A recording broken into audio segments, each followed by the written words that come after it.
présence. Maintenant, nous pouvons nous asseoir dans sa magnifique présence. Si tu perds le sourire, on va te donner le sourire encore. Likama sekanderebosa. Nous te rendons grâce. Merci. Excellent Père. We thank you. We give you praise and glory. Inspire tes paroles. Nous avons bienvenue à Impact Centre Chrétien.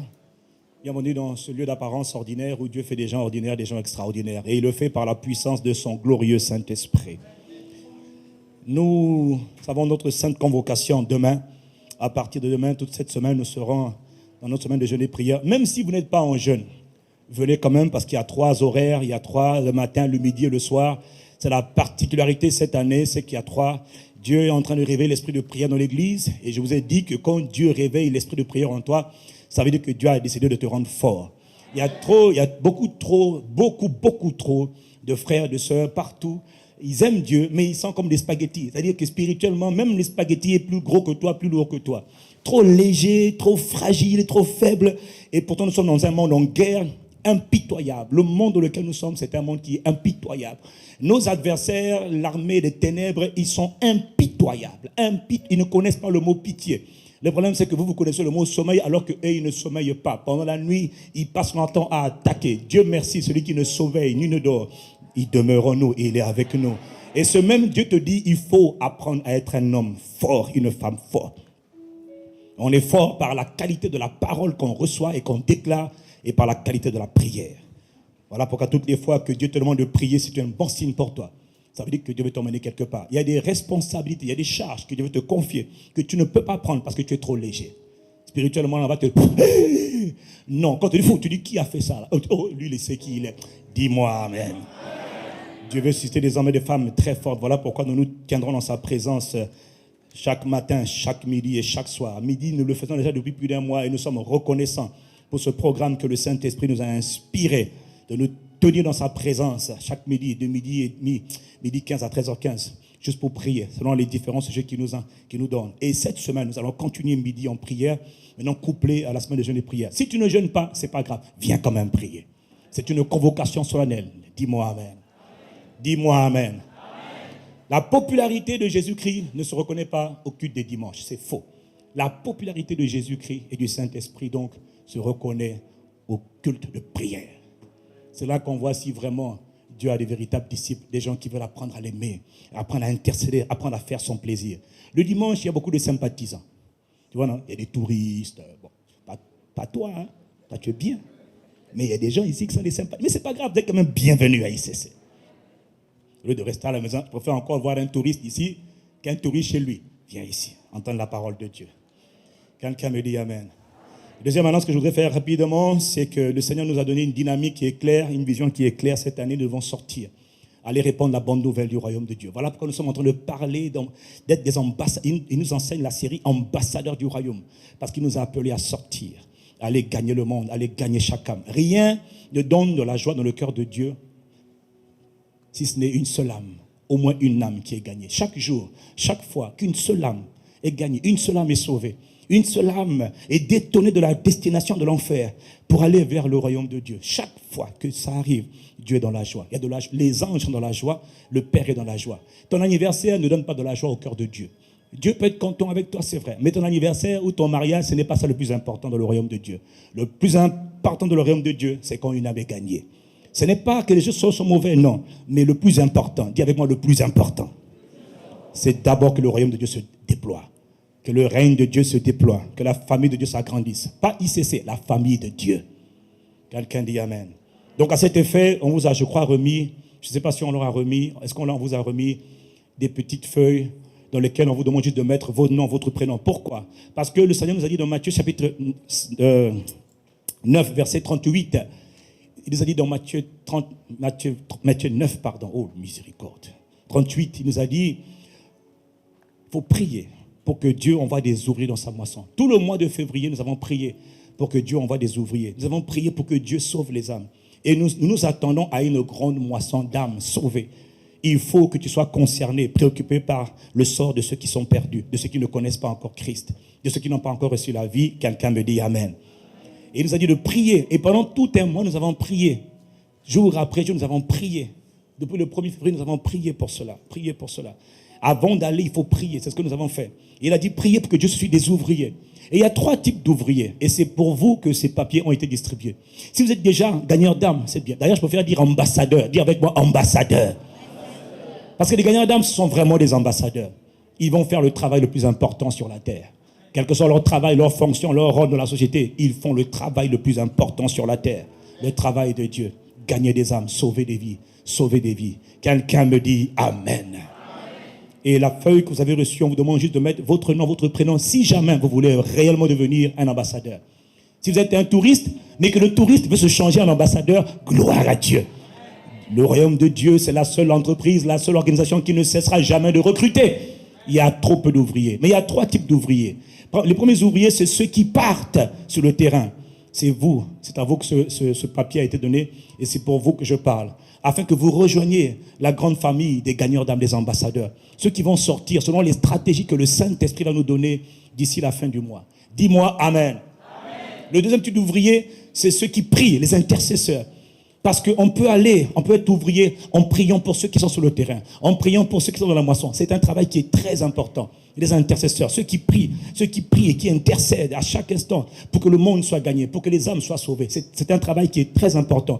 Cela, c'est la deuxième catégorie des ouvriers. Et la troisième catégorie d'ouvriers, c'est ceux qui donnent. Ils donnent de leur argent, ils donnent de leurs ressources, ils donnent de leurs moyens financiers, matériels, humains, personnels, afin que le travail soit accompli. Donc, premier, il y a 3 types d'ouvriers. Ceux qui partent, ceux qui prient et ceux qui donnent.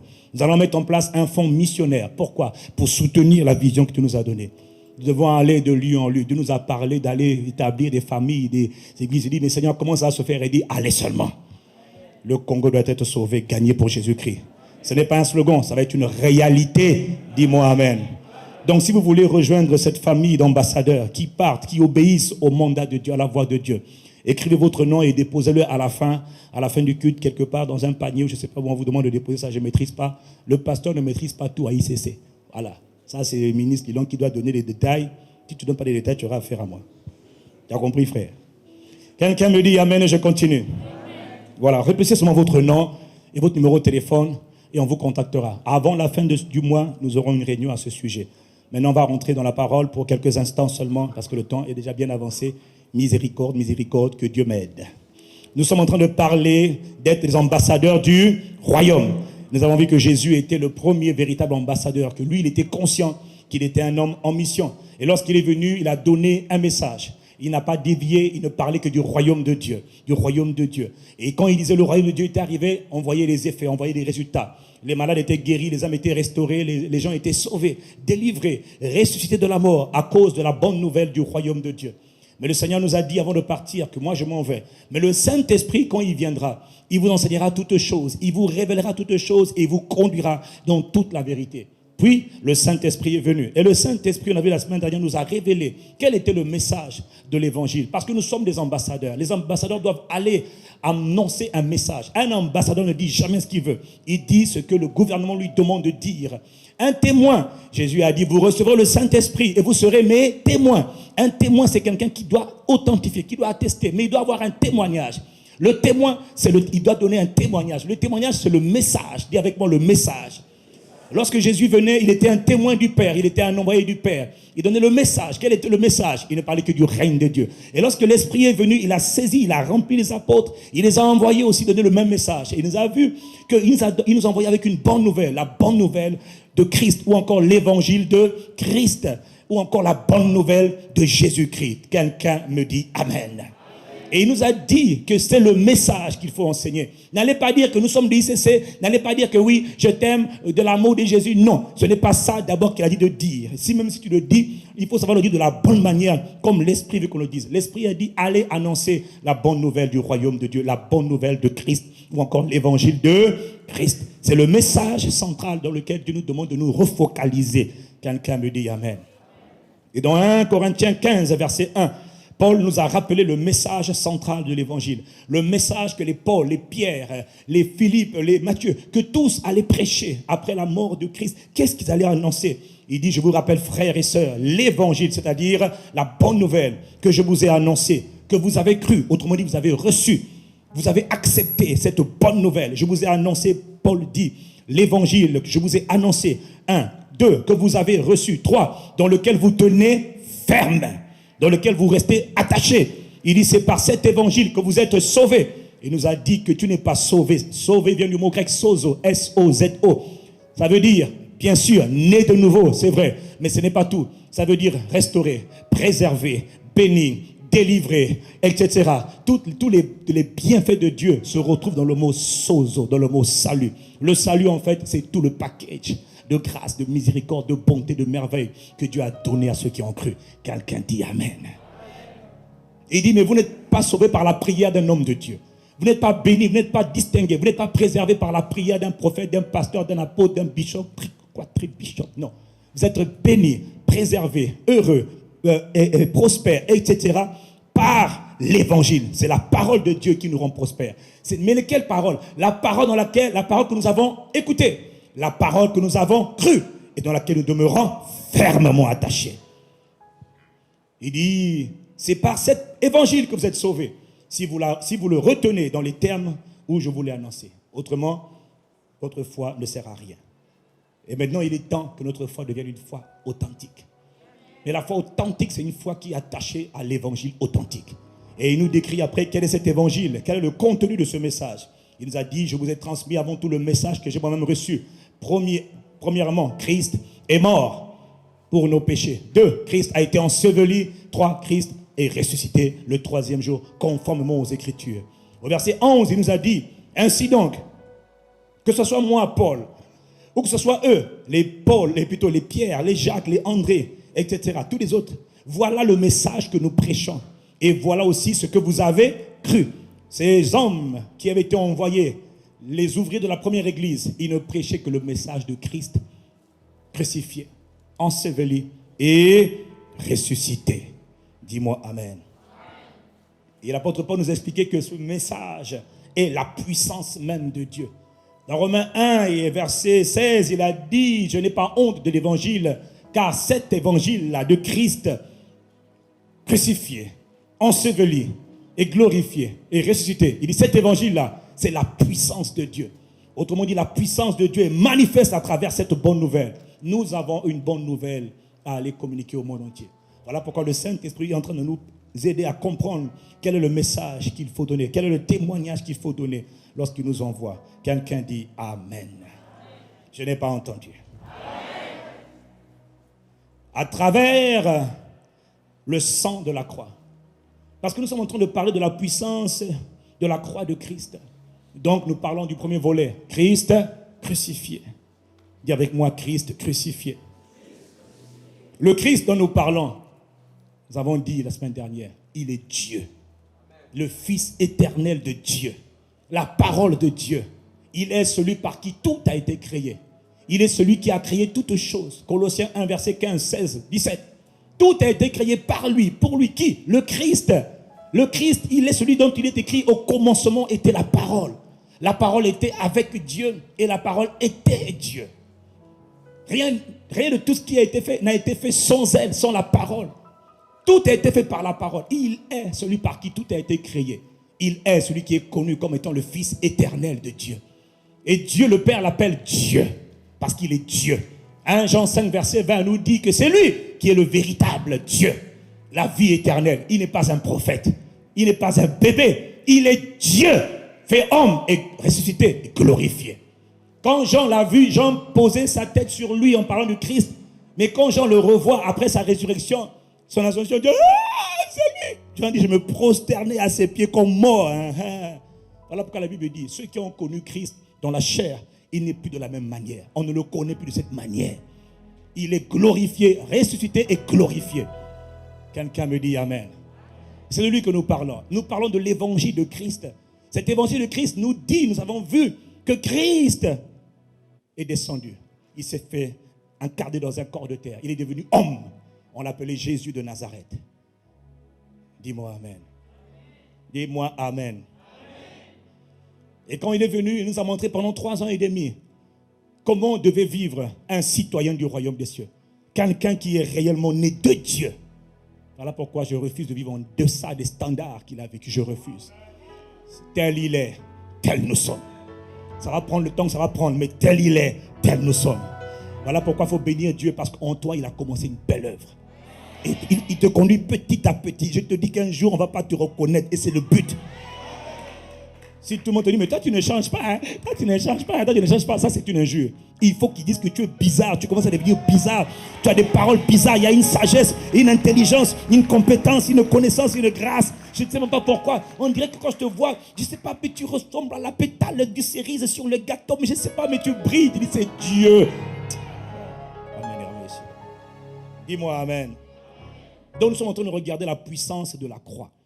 Le premier volet, Christ est crucifié. Parce que Paul nous a dit que l'évangile commence d'abord par le Christ crucifié. C'est celui qui est crucifié après qui est enseveli. Et celui qui est enseveli après, c'est celui qui est ressuscité. Mais il faut commencer par le commencement. Parce qu'il y a de la puissance. Dans chaque dimension de Christ, il y a de la puissance. Et c'est ce que nous sommes en train de voir. La semaine dernière, nous avons parlé de la réconciliation. Dis-moi Amen. Et cette semaine, nous voulons voir encore qu'est-ce que Dieu fait à travers, qu'est-ce que Dieu a fait à travers la croix de Christ, à travers la croix de Christ. La croix de Christ, nous l'avons vu, je le redis, n'est pas l'initiative des hommes. La croix de Christ n'est pas l'initiative des habitants de la terre. La croix de Christ est la solution et l'initiative de Dieu lui-même. Dieu, depuis la chute, la haute trahison de Adam, cherchait un moyen pour réconcilier les humains avec lui-même. Dieu cherchait un moyen. Dieu était en colère contre les habitants de la terre, en colère contre l'espèce humaine. Pourquoi? Pour haute trahison. Adam était le leader, le chef de la race humaine. Et le chef de la race humaine s'est détourné de Dieu pour obéir à une créature extrêmement méchante qu'on appelle Satan. Il n'était pas de Satan, il était de Lucifer. Il est devenu Satan. D'ailleurs, c'est nous qui l'avons rendu Satan. Le pouvoir lui était donné par Adam. Il a pris le pouvoir sur tous les habitants de la terre. Il a fait rentrer le péché. C'était un acte de haute trahison dont les conséquences ont été dévastatrices et terribles pour les habitants de la terre, pour les êtres humains. Et Dieu était en colère à cause du péché. Mon ami, Dieu et le péché, ça ne passe pas. On ne va pas dire à Dieu, accepte maintenant mon petit copain parce que je vais coucher avec lui, mais c'est un péché, c'est un petit péché. Misérable, il n'y a pas de petit péché. Il y a péché et puis il y a péché. Et contre le péché, Dieu est toujours en colère contre le péché. T'inquiète pas, calme-toi, assieds-toi, ne quitte pas encore la place.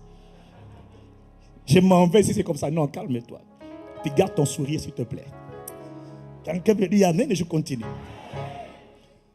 Dieu devait régler le premier des problèmes. La racine de tous les problèmes des humains, c'est le péché. Péché veut dire manquer la cible, qui manque le but. Péché veut dire manquer le but. Et ce manque de but se traduit ensuite par la rébellion, les crimes, les punitions, le châtiment, les fautes, les iniquités, les transgressions, tous les mots qu'on veut. Mais à l'origine, ce mot-là, péché, ça veut dire rater le but, manquer le but. Mais manquer quel but? Le but pour lequel tout a été créé. Le but pour lequel l'humanité a été créée. Adam nous a mis dans une situation catastrophique. À cause de Adam, nous tous étions Adam, nous avons tous raté le but. Raté le but. Il faut savoir que dans l'univers, Dieu est le roi de toute l'immensité de l'univers. Tout dans l'univers rend gloire à Dieu. Les étoiles, le soleil, la lune, en fait tout. J'ai découvert que tout, les plantes, tout ce qui est créé pour sa gloire, pour son plaisir, pour son honneur. Tout. Il n'y a que les habitants de la terre. Depuis que Adam nous a tous trahis, le péché est rentré en nous à cause de la haute trahison. Le péché, c'est la nature même du diable. C'est ça qui a fait qu'on est tous raté le but. Voilà pourquoi il a dit que tous, Romains 3, verset 23, tous ont péché et sont privés de la glorieuse présence de Dieu. Tous les habitants de la terre, quels qu'ils soient, petits, grands, riches, pauvres, noirs, blancs, jaunes, rouges, tous ont péché et sont privés de la gloire de Dieu. Et le problème de Dieu, c'est que Dieu aime les humains. Nous étions donc hier dans une situation où il y avait un créateur, un père, qui était en colère contre ses enfants, contre sa création. Et il nous aimait tellement. Et nous l'avons trahi tellement. La douleur dans le cœur de Dieu était à la hauteur de l'amour qu'il avait pour nous. Imagine, celui que tu aimes le plus au monde te trahit et d'une trahison terrible. Et maintenant il se livre comme un esclave. Il devient esclave de celui qu'on appelle l'ennemi invisible. Alors Dieu était en colère. Et il fallait quelqu'un pour apaiser la colère de Dieu. Les hommes sont venus, les Abraham, on a vu, les Isaac, les Moïse, personne, David, les chantres agréables, personne ne pouvait apaiser la colère de Dieu. Dans Éphésiens 2, verset 3, il est écrit que nous étions tous des enfants de colère, tous l'objet de la colère de Dieu. Vous me regardez là, tout le monde était objet de la colère de Dieu. Et les juifs et les non-juifs, tout le monde était l'objet de la colère de Dieu. Tout le monde était coupable. Alors Dieu cherchait un moyen pour faire deux choses.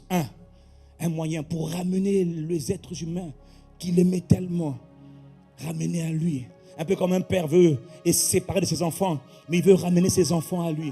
Il veut rétablir le contact, il veut retrouver la complicité, il veut retrouver l'amour, la passion, il veut retrouver l'harmonie, il veut revenir l'harmonie familiale parce qu'il nous aime. Il a mal quand il est privé de sa famille. Il veut ses enfants auprès de lui. Mais le problème c'est que le péché nous sépare, mais il veut ramener les enfants dans sa présence. Mais c'est impossible à cause du péché. Mais quelqu'un doit résoudre le problème du péché parce que le péché crée un mur, une barrière de séparation.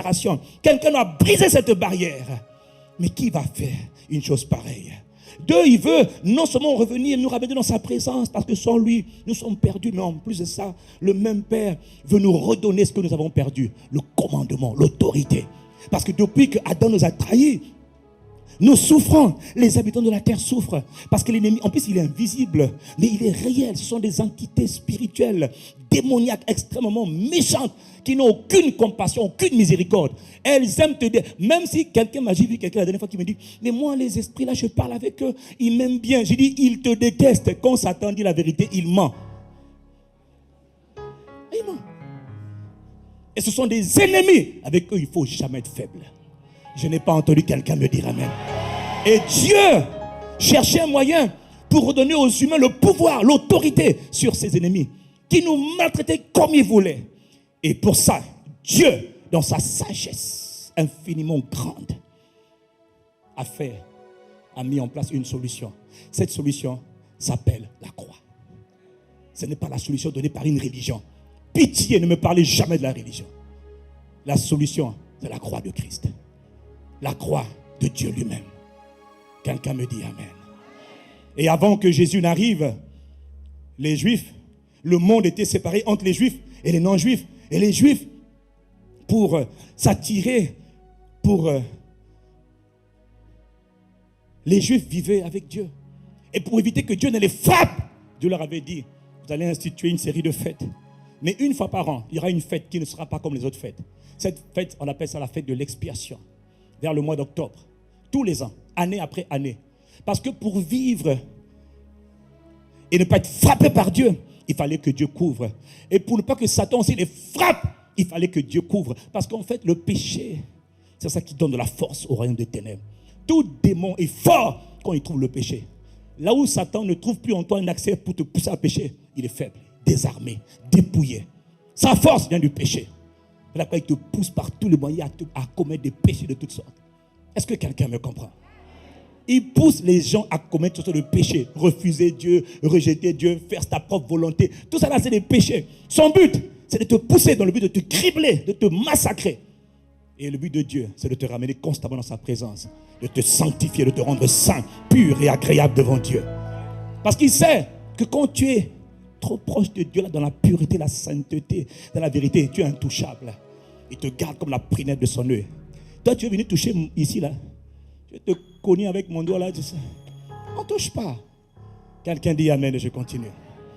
Alors, qui va briser la séparation entre Dieu et les hommes? À l'époque, comment ils faisaient? Tous les ans, mois d'octobre, il y avait ce qu'on appelle la fête du Yom Kippour. C'est le jour de l'expiation.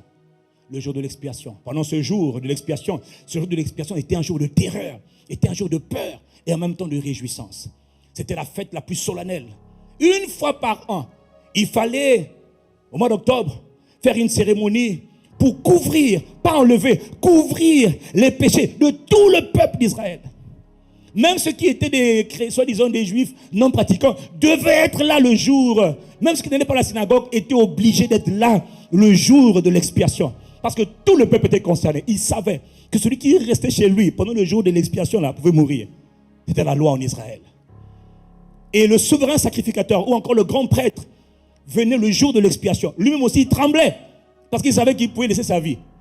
Il ne rentrait jamais là où il y avait la gloire, la présence glorieuse de Dieu. Là où il y avait la gloire de Dieu, ce qu'on appelle la Shekinah. Il ne rentrait jamais dans ce qu'on appelle le lieu très saint. Jamais. Le souverain sacrificateur rentrait une seule fois par an. Et quand il rentrait, il devait bien se préparer. Et on lui mettrait toute une série de cloches, gling gling, au cas où il meurt à l'intérieur, frappé par Dieu. Mais c'était un jour qui était grave. C'était un jour triste, de peur, de terreur et de réjouissance. Parce que si ça marchait, si le souverain sacrificateur sortait du lieu très saint, on disait ouh! Donc Dieu a agréé le sacrifice. Quel était le sacrifice? Il prenait du sang. Il prenait 2 boucs.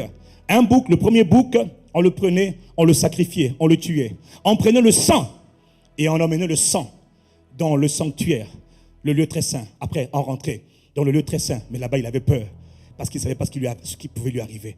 Dieu sent de tout, il voit tout, il entend tout.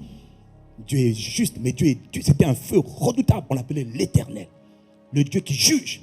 Et quand il rentrait, il versait le sang tout en tremblant.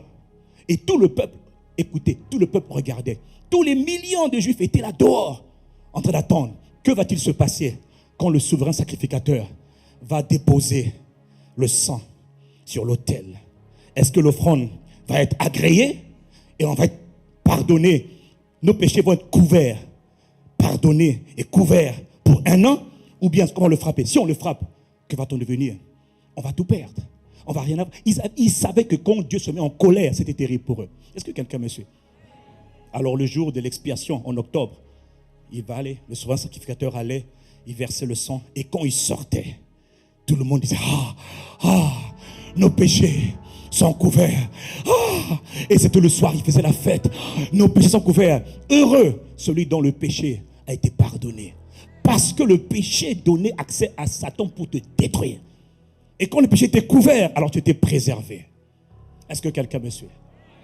Mais la Bible dit, la réalité, c'est que à chaque fois qu'il le faisait, le lendemain du jour de l'expiation, il recommençait à pécher. Parce que la nature du péché était en eux. Voilà pourquoi dans le livre de Hébreux, chapitre 10, il est écrit, verset 3, en réalité, le souvenir des péchés est rappelé chaque année par les sacrifices qu'il faisait. Car il est impossible que le sang des taureaux et des boucs enlève les péchés. Tu entends? Il couvrait seulement les péchés. Mais le sang des taureaux et des boucs n'enlevait pas les péchés. C'est pourquoi, entrant dans le monde, Christ a dit, il a parlé au Père. Il a dit, tu n'as voulu ni sacrifice ni offrande, mais tu m'as formé un corps. Tu m'as formé un corps. Tu n'as pas pris plaisir aux holocaustes ni au plaisir pour le péché. Tout ce qu'on faisait année après année, Dieu ne prenait pas plaisir. C'était juste une manière provisoire de calmer la colère de Dieu. Mais le lendemain encore, il recommençait à pécher. Donc Dieu dit, mais c'est pas possible. Le péché était ancré à travers ce qu'on appelle le vieil homme. On va le voir plus tard. Dis-moi amen et je continue. Donc le problème de fond n'était pas réglé. On te pardonne, mais tu recommences encore à faire la même chose. Tu dis, je suis désolé, j'arrive pas à arrêter, j'arrive pas. Je suis désolé, j'arrive pas. Dieu dit, mais c'est pas possible. Il recommençait encore. Jusqu'à octobre de l'année prochaine, jusqu'à ce qu'il soit pardonné encore, les péchés soient couverts, mais jamais effacés. Alors Jésus dit au verset 7, alors Christ dit, j'ai dit, me voici, je viens. Dans le rouleau du livre où il est écrit à mon sujet, je viens pour faire, ô Dieu, ta volonté. Tu as vu, j'aime quand ils ont des conversations entre eux. Le Père appelle le Fils, ô Dieu. Le Fils appelle le Père, ô Dieu. La révérence familiale. Oh, dis-moi amen. Alors le Fils va descendre.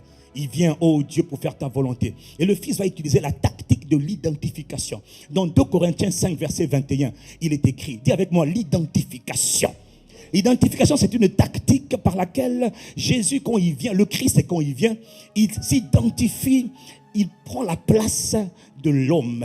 Il devient homme, et le pire, c'est qu'il devient homme pécheur. Parce qu'il est écrit, celui de 2 Corinthiens 5, verset 21, il dit, celui qui n'a pas connu le péché, celui qui n'a jamais connu la nature du péché, lui, il n'a jamais connu la nature du péché, il est né de Dieu, il est né par la semence du Saint-Esprit, il est sorti de le monde par Marie, mais la semence là, lui a été donnée par le Saint-Esprit. Son papa, Jésus de Nazareth, s'appelait le Saint-Esprit, c'est-à-dire Dieu. Donc il était né sans péché. Et la Bible dit, celui qui n'a pas jamais connu le péché, la nature pécheresse, Dieu l'a fait devenir péché afin que nous devenions justes aux yeux de Dieu. Il y a eu un échange, de position. Lui, il prend notre place afin que nous, chaque personne qui croit, prenne sa place. Dis-moi amen. Il faut entendre l'évangile et il faut croire. Il prend ta place, il devient homme, humain, de divin qu'il est. 2, il devient pécheur. Et c'est parce qu'il est pécheur. S'il n'avait pas pris le péché, il n'aurait jamais pu mourir. Or, l'âme qui pêche, c'est celle qui doit mourir. Donc, il fallait qu'il soit péché pour partir en bas. Ça, on verra ça après. Dis-moi amen. Alors, il va s'identifier à toi. Que toi, tu t'identifies à lui. Il va prendre ton péché et toi, tu prends sa sainteté. Il va prendre ta souillure et toi, tu prends sa pureté. Il va prendre tes maladies et toi, tu prends sa guérison. Il va prendre ta pauvreté et toi, tu prends sa richesse. Mais ça, c'est ce qu'il a fait. Dis-moi, ça, c'est pas moi. C'est l'évangile. Donc, les détails de cette stratégie, les détails sont donnés par Ésaïe le prophète. 700 ans avant Jésus-Christ. Ésaïe a tout vu. Ésaïe a vu des choses terribles. Et Ésaïe, le livre d'Ésaïe, donne les détails de ce qui s'est passé lorsque Christ était ce jour-là en train d'accomplir la volonté finale du Père. Il décrit la passion de ce qu'on appelle la croix. Dis avec moi, la croix. Oh, il faut célébrer la croix. Ésaïe 53, à partir du verset 1. Il dit, qui a cru à ce qui nous avait été annoncé? Qui a reconnu la main de l'Éternel dans ce qui s'est passé? Ésaïe prophétise des choses qui vont venir. Il est en train de parler sous l'inspiration de l'Esprit. Lui-même, il ne sait pas ce qu'il est en train de dire. La suite, s'il te plaît, il ne sait pas ce qu'il est en train de dire, mais il est en train de prophétiser. Après, il explique, il s'est élevé. Donnez-moi la suite. Devant lui, comme une faible plante, comme un rejeton qui sort d'une terre. La suite encore, la suite. D'une terre desséchée. Il n'avait ni beauté, ni éclat pour attirer nos regards. Et son aspect n'avait rien pour nous plaire. Méprisé. Il est en train de décrire celui qu'on appelle le Rédempteur. Celui qui vit maintenant à jamais. Il décrit le Rédempteur. Méprisé et abandonné des hommes. Homme de douleur et habitué à la souffrance. Semblable à celui dont on détourne le regard. Nous l'avons dédaigné, nous n'avons fait de lui aucun cas. Cependant, ce sont nos maladies qu'il a portées. Il décrit la scène qu'il est en train de voir. Ésaïe décrit une scène qu'il voit. Il voit quelqu'un qui est un serviteur, un homme, mais qui est Dieu, qu'on appelle le racheteur, le rédempteur. Il dit, mais c'est terrible. Je vois quelqu'un. Il dit, mais ce sont nos souffrances. C'est-à-dire nos maladies qu'il a portées. C'est de nos douleurs qu'il s'est chargé. Et nous l'avons considéré comme puni. Il dit, mais nous pensions qu'il était puni. Nous pensions qu'il était humilié, frappé. Mais en réalité, on s'est trompé. On a vu quelqu'un en train de porter des maladies sur la croix. Porter des douleurs, des souffrances sur la croix. Et nous, on pensait qu'il était puni, il était humilié. Non, il dit, ce n'est pas ça. Il dit, mais il était blessé pour nos péchés, à cause de nos péchés. Il était brisé pour nos iniquités. Et le châtiment qui nous donne la paix est tombé sur lui. Et c'est par ses meurtrissures que nous sommes guéris. Il y a un châtiment qui est tombé sur lui pour que nous soyons en paix. Pour que nous retrouvions la paix avec Dieu. Il a été frappé par Dieu. Nous étions tous errants comme des brebis. Chacun suivait sa propre voie. Et l'Éternel a fait retomber sur lui la faute de nous tous, la rébellion de nous tous, le crime de nous tous, la culpabilité de nous tous. Il a été maltraité, opprimé. Il parle de Dieu, le Rédempteur. Celui qui vient pour... Dieu a été maltraité, opprimé. Et il n'a point ouvert la bouche. Il était semblable à un agneau qu'on mène à la boucherie, à une brebis muette devant ceux qui l'attendent. Et regardez, il n'a point ouvert la bouche. Il a été enlevé par l'angoisse et le châtiment. Et parmi ceux de sa génération, mais qui a cru qu'il était retranché de la terre et frappé pour les péchés de mon peuple? Toujours le péché. Il a plu à l'Éternel de le briser par la souffrance. Après avoir livré sa vie en sacrifice pour le péché, Il verra une postérité et prolongera ses jours. Et l'œuvre de l'Éternel reposera entre ses mains. À cause du travail de son âme, il rassagera ses regards par sa connaissance. Mon serviteur juste justifiera, c'est-à-dire va rendre les hommes non coupables devant Dieu. Il se chargera de leurs fautes, c'est-à-dire de leur iniquité. C'est pourquoi je lui donnerai sa part avec les grands. Il partagera le butin avec les puissants, parce qu'il s'est livré lui-même à la mort. Qui? Le Rédempteur, qu'on appelle encore le serviteur de l'Éternel. Parce qu'il a été mis au nombre des malfaiteurs, parce qu'il a porté les péchés de beaucoup d'hommes et qu'il a intercédé pour les coupables. Voilà un bref récit de la passion, de la croix de Christ. Qu'est-ce qu'Ésaïe est en train de nous décrire? Et tout ce qu'Ésaïe décrit est repris ensuite dans le Nouveau Testament. Qu'est-ce qu'Ésaïe est en train de dire? Mon ami, il est en train de nous dire que le salut de Dieu a coûté très, très cher à Papa et à Jésus le Christ. Le salut de Dieu a coûté très cher. Pourquoi?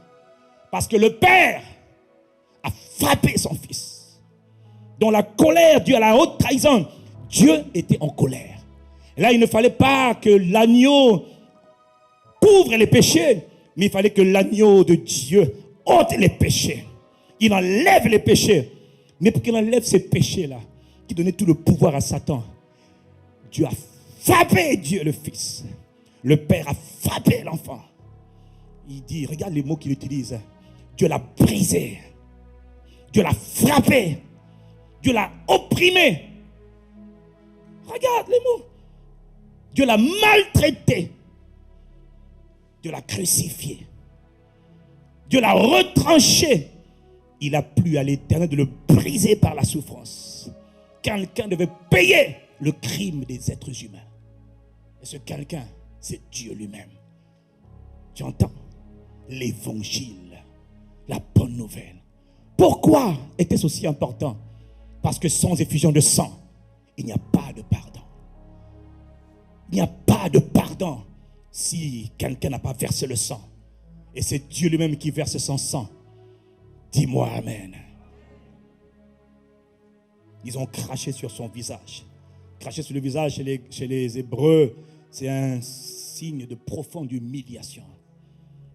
Le corps de Jésus sur la croix, c'était le corps de Dieu sur la croix.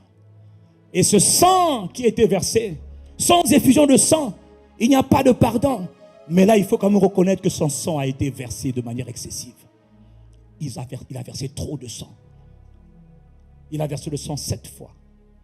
Conformément au livre de Lévitique, qui disait que quand le sacrificateur devait verser le sang, il devait le verser dans 7 endroits différents. De même, Jésus aussi a versé le sang 7 fois. La première fois, c'était dans le jardin de Gethsémane. Lorsqu'il transpirait tellement à cause de l'angoisse qu'il sentait de porter le péché du monde, la Bible dit qu'il a commencé à sortir le sang, des grumeaux de sang commençaient à sortir de lui. Et puis après, c'est quand on lui a arraché la barbe, on le giflait, bam, bam. Les Romains, les soldats romains étaient connus pour leur cruauté et leur brutalité excessive. Et puis après, on l'a pris, on l'a déshabillé. On lui a donné 40 coups moins 1.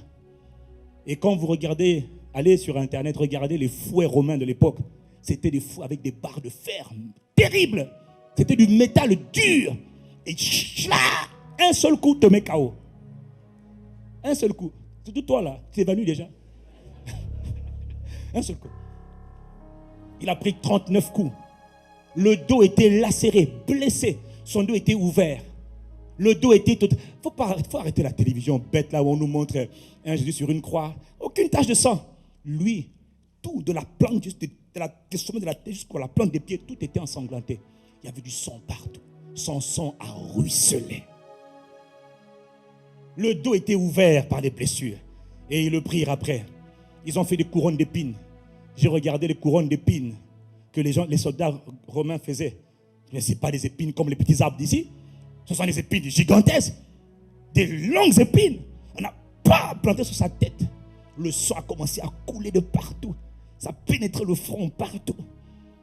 Le sang a coulé par la tête. Et ils l'ont pris, le bras gauche. Bam! Crucifié. Le sang a commencé à gicler. Tiens! Le bras droit. Bam! Le sang a commencé à gicler. C'est Dieu qu'on est en train de crucifier. C'est ridicule. C'est absurde. Mais c'est la voie, c'est la solution de Dieu pour ramener les humains vers lui et leur donner le pouvoir. Ce n'est pas la solution des hommes, c'est la solution qui vient de Dieu et de Dieu seul. Et ils ont pris ses pieds. Ils ont mis les pieds. Bah! Le sang a giclé des pieds. Et quand il a rendu l'esprit, comme si ce n'était pas fini, tout le corps était déjà plein de sang. Un soldat romain est venu sur le côté. Il a percé sur le côté. Et il a touché le cœur. Là où le sang est régulé. Et la Bible dit, comme il a touché le cœur avec sa lance, le cœur a été brisé. Il est sorti du sang. Il a été vidé de tout son sang. Il y a un prédicateur qui a dit, ça ce n'est pas le prix. Il a payé un prix exagéré. Et il a fait exprès. Et quand il a payé le prix, la Bible dit, frère, c'est la solution de Dieu. C'est la solution que Dieu a donnée. Il fallait que le sang soit versé. Dis-moi amen. Le sang de Jésus-Christ, c'est le message que Satan n'a pas envie d'écouter. Parce que Dieu nous dit, il y a de la puissance dans ce message. Dites à tous les démons, sors, sors, sors. Ils peuvent ne pas sortir. Mais quand on plaide le sang de Jésus, quand on se tient seulement sur la base de ce que Jésus a fait sur la croix, la puissance, parce que c'est le sang de Dieu c'était le prix requis. Donc littéralement, est-ce que je peux continuer? Littéralement, Dieu est parti au marché des esclaves. Et c'est ce que Paul nous explique. Il est allé avec un prix. Le prix, c'était son sang. Jésus est descendu. Regarde ce que Paul nous dit. Regarde ce que Paul nous dit. Éphésiens chapitre 1, verset 7. Il nous dit, en lui, dis avec moi, en lui. C'est-à-dire qu'en Christ, c'est seulement en Christ. Celui qui a le Christ a la vie. Celui qui n'a pas le Christ n'a pas la vie. S'il a la religion, il n'a pas la vie. En lui, par son sang, dis avec moi, par son sang. Quel sang? Le sang vidé, versé sur la croix. Dieu a versé son sang. Voilà pourquoi les Grecs ont dit, mais vous êtes fous. C'est une folie. Et les Juifs ont dit, mais tu es fou. Notre Yahweh à nous va mourir comme un criminel. Et il va verser son sang. Mais tu es fou. C'est impossible. Paul dit, c'est la bonne nouvelle. C'était la solution que le ciel avait mise en œuvre pour vous sauver, pour vous racheter et vous redonner le pouvoir que vous aviez perdu. Ils disent, mais c'est absurde. Il dit, justement, il a plu à Dieu de sauver le monde par un message de folie.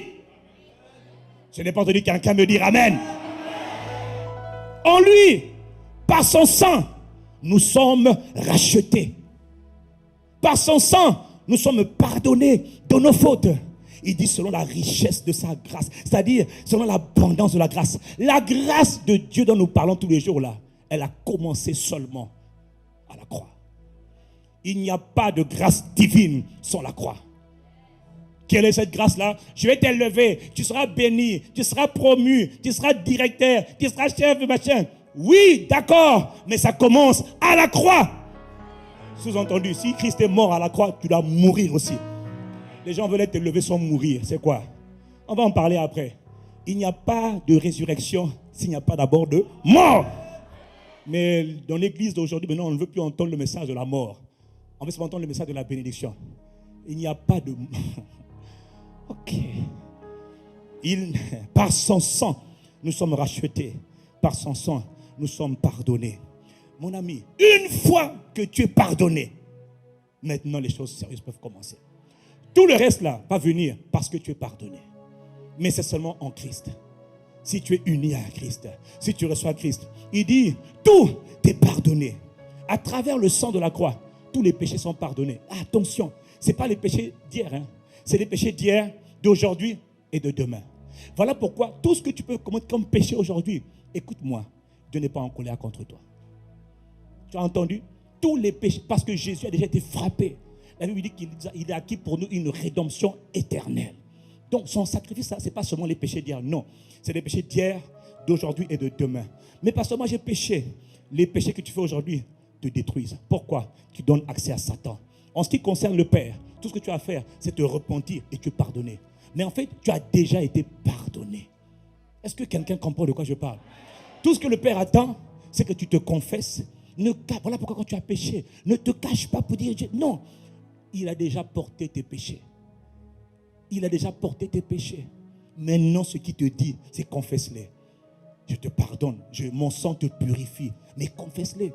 Parce que quand tu ne pardonnes pas, Satan va te presser comme tu n'as pas idée. Il va te démolir. Parce que tout ce que tu fais comme faute, ce sont des accès que tu donnes aux malins. Oh, est-ce que quelqu'un me suit? À la croix, à travers le sang de la croix, les péchés sont oubliés. Quand Dieu a pardonné, Dieu a oublié. Il n'est pas comme toi. Tu dis, bon, c'est la deuxième fois que tu fais la même chose, la dernière fois. Chez Dieu, il n'y a pas de dernière fois. Il dit, je pardonne vos péchés, je les jette dans la mer de l'oubli. Je ne me souviendrai plus. Il ne s'en rappelle pas. Quelqu'un me dit amen. C'est la base de tout ce qui va se faire par la suite. Ce que je te dis aujourd'hui, c'est le fondement, c'est la fondation de tout ce qui viendra par la suite. S'il n'y a pas pardon des péchés, il n'y a plus rien du tout. S'il n'y a pas pardon des péchés, il n'y a pas de réconciliation. Voilà pourquoi il est écrit que Dieu était en Christ, réconciliant le monde avec lui-même.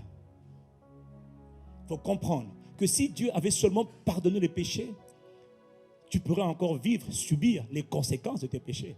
Mais qu'est-ce qu'il a fait sur la croix? Il a dit, par son sang, dis avec moi, par son sang, mes péchés sont pardonnés. Mais par son sang aussi, je suis racheté. Ça veut dire quoi racheter? Ça veut dire que le Rédempteur, celui qui fait le rachat, est venu au marché des esclaves. Il a dit, donne-moi les esclaves là, ce sont mes enfants. L'ennemi a dit, oh, il m'appartient. Il dit, non, mon sang a été versé pour eux. Parce que j'ai pardonné leurs fautes. Maintenant, je les rachète, mais je rachète aussi les conséquences de leurs fautes. C'est-à-dire, ce n'est pas seulement le péché que je pardonne, j'enlève, non. Mais même les conséquences à long terme de ce qu'ils ont fait aujourd'hui, ça aussi je rachète afin que ça ne les touche pas, afin que ça ne les poursuive pas. Oh, dis-moi amen. Donc, quand on dit qu'en Christ, j'ai été racheté, tu es en train de dire, j'ai été racheté, même de toutes les bêtises que j'ai faites, les conséquences, je ne veux pas les supporter parce que Christ les a portées à ma place. Christ les a supportées. C'est ce qu'on appelle la grâce de Dieu. Et Dieu a fait tout par Dieu lui-même. Parce qu'il était en lui. Dieu était en Christ, réconciliant le monde avec lui-même. N'imputant point aux hommes leurs offenses. C'est-à-dire, il n'a plus tenu compte des péchés des hommes. Il a tenu seulement compte du fait que Christ a été frappé, châtié, opprimé, maltraité à ta place. Et il a fait tout ça pourquoi? Que toi tu sois heureux, tu sois épanoui. Tout ce que toi tu as à faire, c'est l'aimer, le célébrer, le connaître, le recevoir jour après jour. Il t'a donné ce qu'on appelle l'abondance de la grâce. Voilà pourquoi, si tu veux vivre heureux dans la vie, apprends à célébrer, à exalter le sang de Christ. Apprends à bénir Dieu pour le sang de Christ. Pourquoi? C'est la solution de Dieu par laquelle tu as été pardonné. Ce n'est pas par la prière d'un pasteur, pas par la prière d'un homme de Dieu que tu as été racheté. La délivrance, la guérison ne vient que par le sang de Christ. Dis-moi amen. Ce n'est pas parce que j'aurai prié pour toi que tu seras guéri. Vendredi prochain, j'ai dit au premier culte, vendredi prochain, nous aurons un vendredi un peu spécial. Nous allons voir la puissance du sang de Christ agir dans les vies. Vendredi prochain, emmenez-moi malade. Je veux voir des malades. Parce que les malades vont recevoir la guérison. Pas sur la base de la prière des pasteurs ou des responsables de l'église, non. Sur la prière du sang, sur la base du sang de Christ. L'évangile que vous avez entendu, qui vous a été annoncé, Christ est mort pour vous. Il a porté vos maladies, il a porté vos malédictions. Il vous a délivré de la puissance de Satan. Il vous a délivré de la puissance des démons. Et quand il est venu ravir les prisonniers, les démons ont dit, oh, mais ils nous appartiennent. Il dit, plus maintenant, ils m'appartiennent maintenant. Et puis Satan dit, revenez. C'est ce qui parfois arrive à beaucoup d'entre vous. Il dit, revenez encore, tu vas voir, tu es encore en moi. Non, il a dit, l'évangile, le sang vous a racheté. Maintenant, il y a quelqu'un qui va te dire, tu n'es pas racheté. Il t'a dit, 1, entends l'évangile. 2, crois. 3, tiens ferme. Dieu a dit, je suis racheté. De la pauvreté, il m'a délivré. De la maladie, il m'a délivré. De l'hypertension, il m'a délivré. Des maris de nuit, il m'a délivré. Des femmes de nuit, il m'a délivré. De l'aveuglement, il m'a délivré. Des sida, il m'a délivré. De toutes les oppressions, il m'a délivré. Il dit, tiens ferme, tiens ferme, tiens ferme. Confesse sa parole. Tiens ferme. Et tu verras. Crois seulement. Tu verras la grâce. Crois. N'abandonne pas, crois seulement. Parce que tiens ferme. Des fois, Il y a des gens qui vont te dire, je ne pars pas, elle m'appartient. Ils mentent, tiens ferme. Pourquoi? Tu entends l'évangile. Il faut entendre le bon évangile.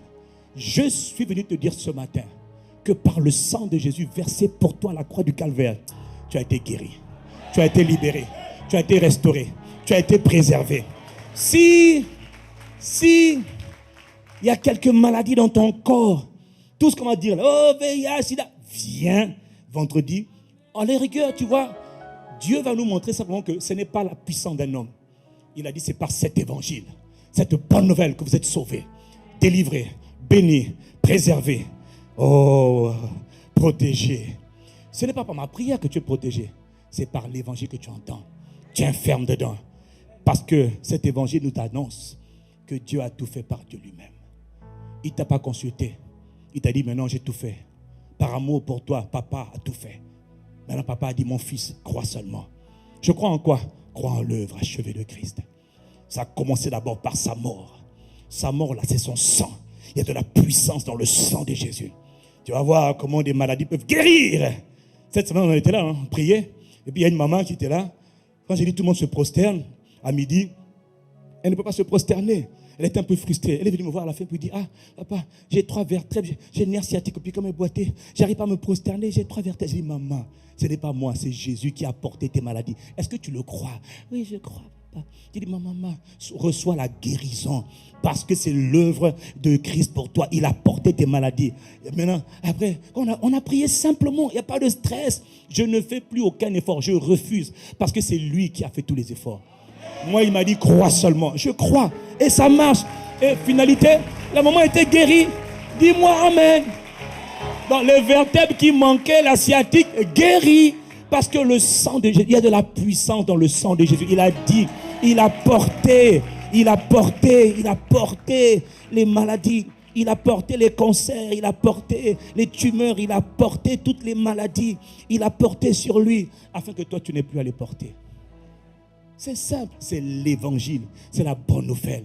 Ce n'est pas parce que le pasteur est puissant, il n'y a pas de puissance. La puissance se trouve dans l'évangile. Il y a la puissance se trouve dans la bonne nouvelle. Dieu confirme toujours sa parole. Dis-moi amen. Donc vendredi, si tu connais un homme de ta famille qui est malade, mais il faut bien lui dire, hein, ce n'est pas là-bas, ce n'est pas le pasteur. Si tu veux voir le one-man show, ce n'est pas là-bas. Là-bas, on vient voir l'œuvre achevée de Jésus-Christ.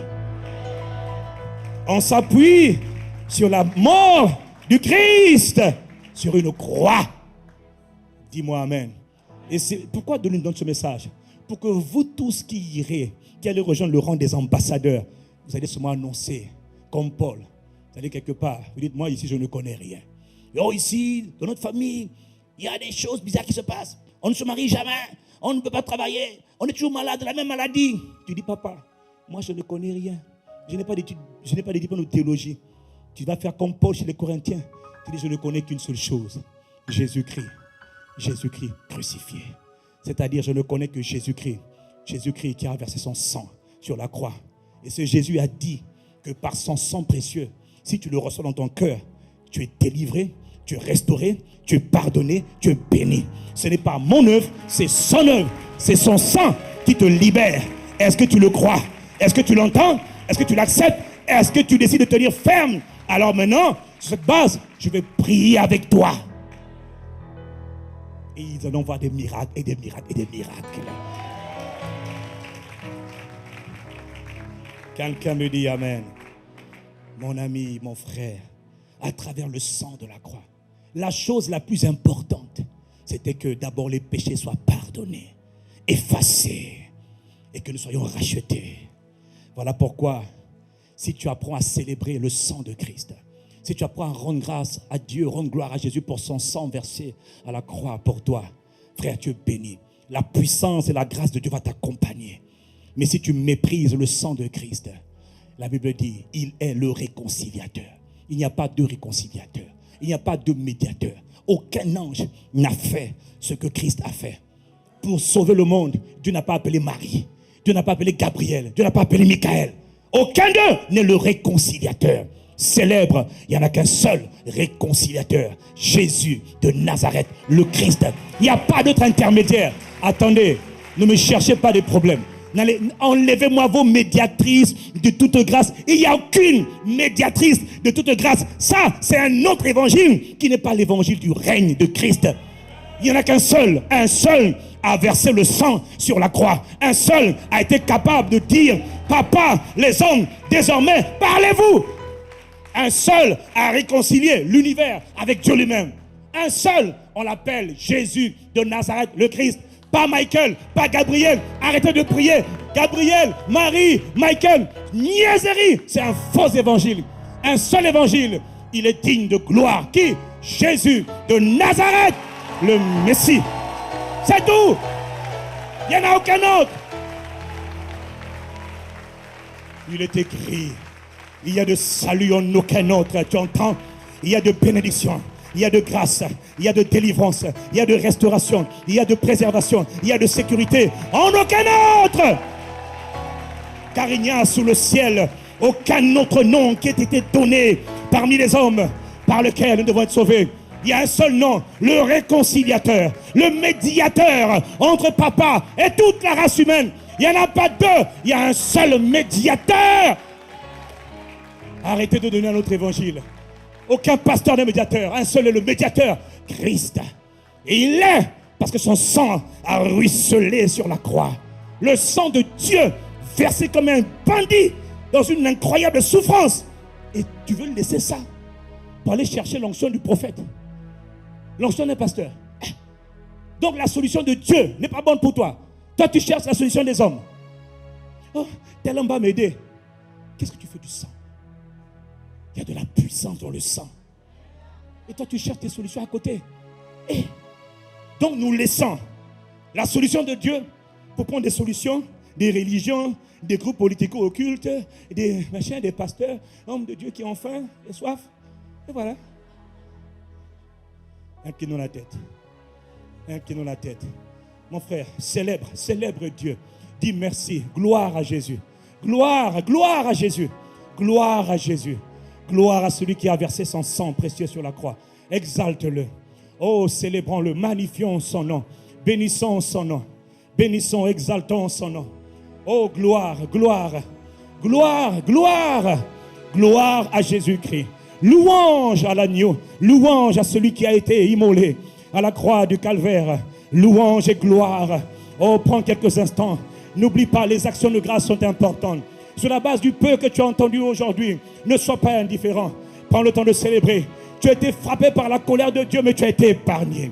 Tu aurais dû périr, mais tu as été épargné. Sur la seule base de la grâce de Dieu. La grâce a coulé depuis la croix. La bonté a coulé depuis la croix. Tout a été fait depuis la croix. Le sang de la croix. Tu es pardonné par le sang de la croix. Tu es racheté par le sang de la croix. Oui, nous te rendons gloire. Oh, nous te rendons gloire.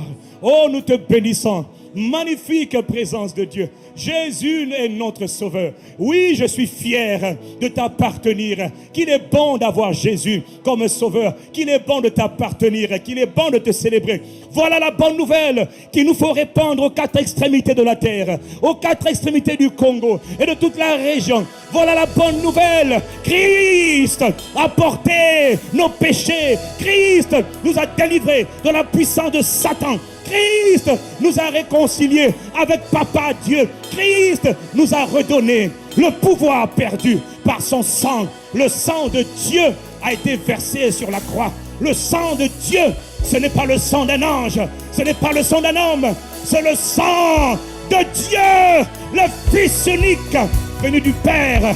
Gloire à Jésus le Messie. Gloire au ressuscité. Gloire à l'agneau de Dieu. Gloire au prince de la vie. Gloire à Jésus. Personne n'est le réconciliateur. Personne n'est le sauveur. Personne n'est le libérateur.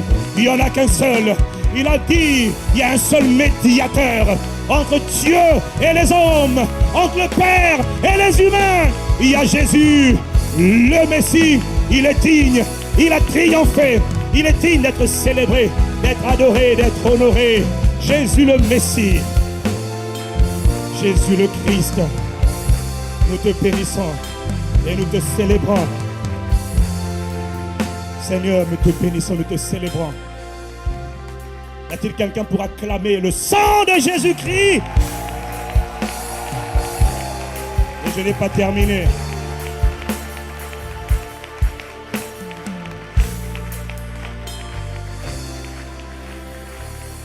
Le sang de Jésus a été versé afin que toi tu ne périsses pas. Il a dit, Dieu a tellement aimé le monde qu'il a donné son Fils unique. Dieu a tellement aimé toi qu'il a sacrifié, il a châtié, il a frappé son unique Fils afin que quiconque croit dans le Fils ne périsse pas et qu'il ait la vie. Avant de rendre le micro ce matin, je sais que l'heure est avancée. Est-ce qu'il y a une personne, tu sais que tu n'es pas encore né de nouveau. Tu sais que tu n'es pas encore né de nouveau. Tu n'appartiens pas encore à Christ. Tu sais que tu n'es pas encore réconcilié avec Dieu. Et la colère de Dieu demeure sur toi. Tu sais que tu n'es pas né de nouveau. Jésus a dit, personne ne peut rentrer dans le royaume de Dieu s'il ne naît pas d'abord de nouveau. On rentre dans le royaume d'abord par la nouvelle naissance. Est-ce qu'il y a quelqu'un ce matin qui veut naître de nouveau? Tu as entendu le sang de sa voix à travers moi et tu veux donner ta vie à Christ maintenant. Lève ta main là où tu te trouves. Lève ta main, c'est aujourd'hui. Dieu t'appelle aujourd'hui. Levez votre main, les autres baissez votre tête et priez. Rendez grâce, continuez de rendre grâce à Dieu. Dieu veut vous sauver aujourd'hui. Comment est-ce qu'on fait pour être sauvé? Il a dit dans sa parole, si tu confesses de ta bouche Jésus comme Seigneur, et si tu crois dans ton cœur, alors tu seras sauvé. Si tu crois que Jésus est vivant, si tu crois qu'il a fait tout ça pour toi, je vous demande encore un effort supplémentaire, s'il vous plaît. Ceux qui ne sont pas concernés, je vous demande de vous asseoir. Dans les salles annexes, je vous demande de vous asseoir. Mais ceux qui veulent donner leur vie à Jésus maintenant, ceux qui veulent donner leur vie à Jésus maintenant, qui veulent être sauvés maintenant, qui veulent rentrer dans le royaume des cieux maintenant, je vous demande de vous mettre debout là où vous êtes, s'il vous plaît. Maintenant, c'est pour vous. Ce message est sorti pour vous. Pour nous tous, c'est vrai, mais vous concerne particulièrement. Il veut vous toucher, il veut vous sauver. Il est venu pour vous réconcilier avec le Père. Laissez la colère de Dieu. Il vous aime tellement qu'il était sur cette croix pour vous. Et il vient vous sauver aujourd'hui. Vous allez, alors que nous sommes tous debout, ceux qui sont debout, vous allez baisser votre tête, s'il vous plaît, juste là. C'est pour vous que cette parole est sortie. Il veut vous sauver aujourd'hui. Et c'est un bon jour pour vous. C'est le jour du salut. Vous allez répéter après moi cette simple prière. C'est la prière par laquelle vous entrez dans la famille de Dieu. Et vous devenez sauvés. Vous devenez une nouvelle création, exactement comme nous. Répétez après moi cette simple prière. Seigneur Jésus-Christ. Et toute l'église répète après vous. Seigneur Jésus-Christ. J'ai entendu ta parole. Seigneur Jésus-Christ. Je crois que tu es le Fils de Dieu. Je crois que tu es mort pour moi sur la croix du Calvaire. Que tu as été enseveli. Et que le troisième jour, tu es ressuscité des morts. Et tu vis et tu règnes maintenant pour l'éternité. Voilà pourquoi Jésus-Christ de Nazareth, je te reçois dans mon cœur aujourd'hui. Comme mon sauveur et comme mon Seigneur personnel. Par ta grâce, je m'engage à te suivre, à marcher avec toi en nouveauté de vie. Je te rends gloire, Jésus de Nazareth. Je te rends gloire. Excellent Père de grâce et d'amour, je te dis merci de ce que tu m'appelles ce matin à revenir à la maison. Me voici, Père. Je suis de retour, Père. Et je suis là, Papa. Merci, Seigneur et Père, de ce que tu me sauves aujourd'hui. Tu me fais naître de nouveau aujourd'hui. Tu me fais rentrer dans ta famille aujourd'hui. Et tu viens habiter en moi par ton esprit. Je te loue, Père, de ce que par cette simple prière et par cette foi dans mon cœur, mes péchés sont pardonnés. Mes péchés sont pardonnés. Je suis lavé par le sang de Christ. Merci, Papa. Aujourd'hui, je confesse que je suis né de Dieu. J'appartiens maintenant à la famille de Dieu. Je suis sauvé. Je suis né de nouveau. Je suis enfant de Dieu. Je ne suis plus sous la colère de Dieu, mais sous la grâce de Dieu. Oh, je te rends grâce. Père, toi qui fais toutes choses à merveille, toi qui m'as tellement aimé, à toi l'honneur, à toi la louange et à toi la gloire. Au nom